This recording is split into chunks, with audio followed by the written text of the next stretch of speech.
Good evening, Gumtown. How y'all doing today? My name is Jamal Thomas. I'm the publisher of Gumtown Magazine, and we are getting ready to bring you a recap of tonight's City Council meeting.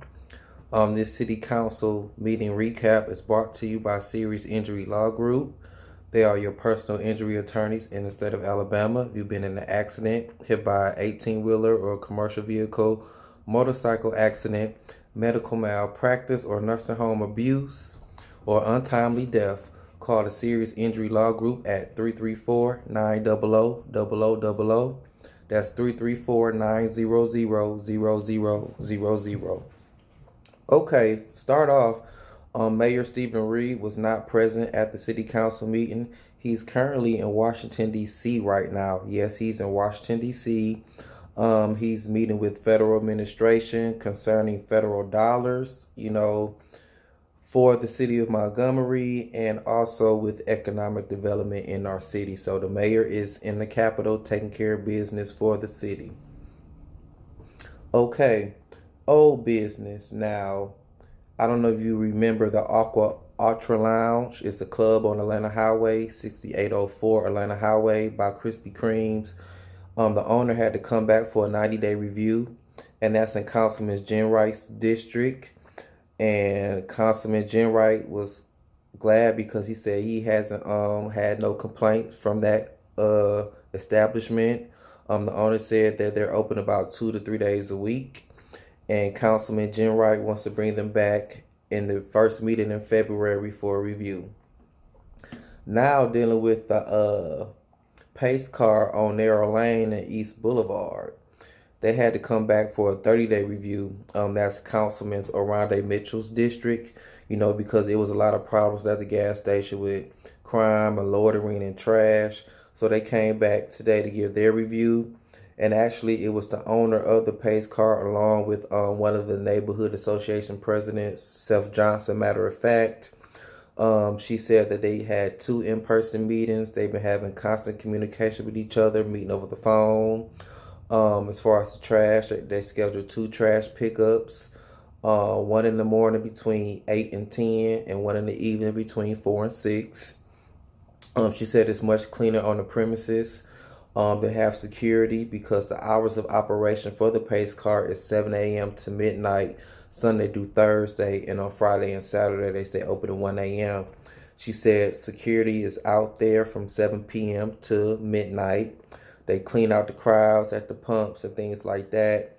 And she's working on or has hopes of having MPD out there from 10 to 1 as a support system. And she said that we're taking our community back. And, they're working together. Councilman Oronde Mitchell was pleased. And he, that's what he wanted to hear. And that's what and I shout out to the Seth Johnson community and surrounding communities for coming together, because that's what we need to do, come together as a community to take our community back. If you have problems in your neighborhood and your communities, you have a voice, just come together and issues and problems will be resolved. Okay, on to new business. The council voted unanimously to dispose some real property by the Waterworks and Sanitary Sewer Board located along Watson Road and Former Parkway to Westco Montgomery LLC. They're selling it to that company. They're a development company, and they're actually with that sale, it's the Westmoreland Company, and the name of the project is FedEx Ground, and it's space for a new 250,000 square foot, building to be used as a distribution center. It's going to be 577 paved parking spaces, and that's on the site plan. It's going to be 1 access drive to Fulmer Parkway and another one to Watson Road, and that's in Councilwoman's R.G. Graham's district. So it looks like we're going to have some jobs coming to Montgomery. A lot of property wanted to be sold, so the council approved all those ordinances selling the property. One was real estate located at 1508 South Hope Street to Jamie Folks. Another property the council agreed to sell is located at 1558 South Hope Street to Prudence Howard. The next two properties were agreed to get sold to Marvin Belzer, one on 822 Rosa Parks and the other one on 706 Underwood Street.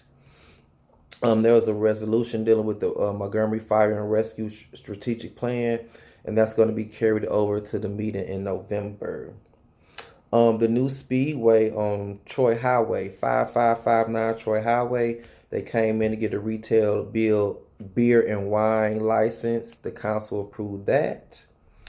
As far as Twain Curve, 441 Twain Curve, no one was present, so that's getting carried over to the next meeting. The movie theater on Chantilly 13, they're back open, so they came in to reapply for their beer and wine license, and that got approved. Okay, now there was something added to the agenda. The parking lot on Monroe Street. A part of that parking lot is on a small portion of private land. And so since 1986, the city has been leasing that land. They started paying $1,400 a month. Now it's up to $3,500 a month. And that lease is expected to increase annually. And the city attorney and other officials came before the council and said, we want to buy this land, and the owners are selling it for $1.5 million. They'll take care of everything. We'll own it, no more lease. That's how we buy out the lease, $1.5 million. And the thing about it, like I said, in the lease it says that the rent will increase annually, and it'll get to the point where that the landowners will get 30% of the city's revenue and have ownership of a certain amount of parking spaces in the parking lot on Monroe Street. So if they've been leasing this since 1986, the city already been paying $1.5 million in rent, so you might as well pay $1.5 million to own it. And so the council voted unanimously to buy that lease agreement and buy that land for $1.5 million. And there were some public comments. The public comes in on non-agenda items. One item was Mr. Edward Thomas. He was represented by his lawyer, Scott Marlowe, with the Marlowe Law Center. In 2014, Edward Thomas was assaulted at work, and he's a city employee. He worked in maintenance. He was assaulted by his supervisor. After that, he was placed on leave without pay. Then eventually he was let go in 2015. And he's not eligible for rehire, so he wants to bring this attention to the city and wants to get justice. So Councilman Jenwright is going to defer all the information to the city attorney. Now, a lady came there with her daughter, and her concern was her daughter getting kidnapped from school. She was saying some days she come to pick up her daughter and her daughter not there. And so while the police can't file a kidnapping charge against the child's father, or as the street committee say, the baby daddy. Come to find out, the lady and the man are not married, but they have joint custody, and sometimes he's allowed to pick up their daughter on certain days. But some days when the mother goes up there, he picks her up and she's not there, so she wants to complain, and say it's kidnapping charge. MPD won't let me file a kidnapping charge. Well, the thing about it is, it's a court order, and the court order shows a custody agreement, so the police can't do nothing as far as the kidnapping charge. So a lot of counselors was giving their, remarks or whatever, and Councilman Glenn Pruitt said, you need to go to the court, go back to court and spell out what he can and cannot do in a custody agreement. If you don't want him to pick up your daughter or come to the school, you need to put that out there, because if it's in custody agreement, can nothing be done.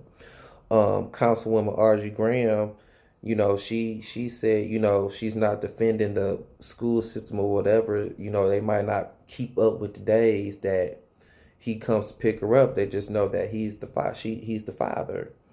And Councilman C.C. Calhoun was like, hey, you need to take that up with the principal of that school and bring it to the school board. We don't have no really say so about that. And Councilman Orlando Mitchell, he had made a point that said that if the father is on the birth certificate, he can pick the child up with no problem, and he is on the birth certificate. So that was the drama, and so they just encouraged her to go to the school board because that's out of the city council's hand. She need to go back to court. And then also the last, it was a lady. She came up there. She had lost her son, um, to drugs.